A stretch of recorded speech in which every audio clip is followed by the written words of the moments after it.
It's Christmas, it's holiday time. Hello YouTube, we're gonna talk about, I'm gonna give you a little gift. Like little neat bits of a gifties to, wait better through your Christmassy roggery days. You could maybe rob a couple people more, especially if you're starting with Balrog. These block strings will help you, and you have to practice them on their wake-ups all the time, because, people are gonna mash. But at low ranks, when you're starting out with Balrog, you really need to know these. But the thing that really would have helped me when I was starting with Balrog would have been knowing why, those block strings or those specific block strings were used, or why they were important. This is the block string.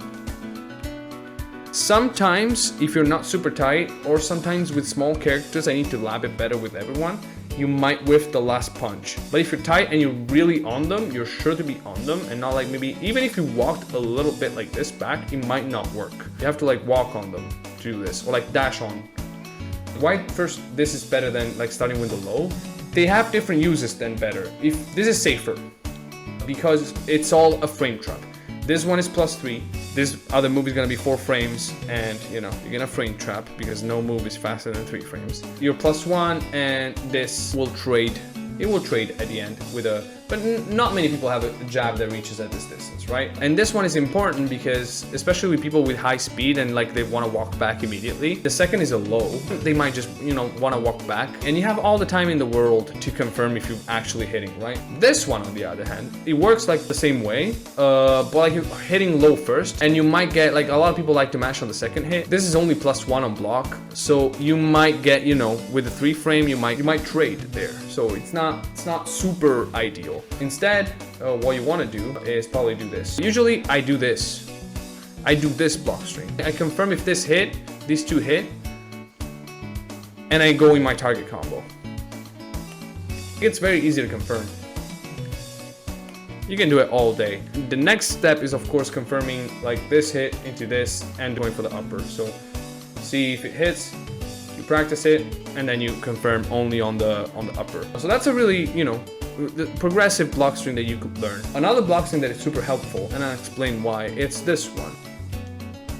It's a little bit trickier. Why it's really good. First, you're +3 here, and this move is 6 frames, so you'll clash with 3 frames, but priority of mediums over lights will win. So that's a thing in this game. This one is important because if this counter hits, immediately, let's just say someone wakes up and this counter hits, it will combo into the standing medium into this. So you'll have all the time to realize that you hit. Okay, nothing. And it's an easy activation too. If this hits normally, it won't combo into that. Well, it's not a big deal. If this hits not counter, you'll still be very safe. You won't combo, and you still keep pressure. Maybe if you realize that you didn't, it didn't go through, you won't finish the combo. You might just keep walking, and that's fine. You have all the advantage in the world. If the second hit counter hits. If it hits or counter hits, by the way, that too. If this hit at any point, you can confirm into that. So yeah, that's another incredibly important block string to learn. You have to keep in mind also another thing.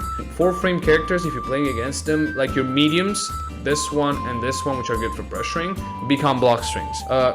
Become frame traps. Yes, exactly. Because of course, this 6 frames +2, this 6 frame +2 on block, of course. And if they mash their 4 frame, you're still gonna get priority over them. These become frame traps.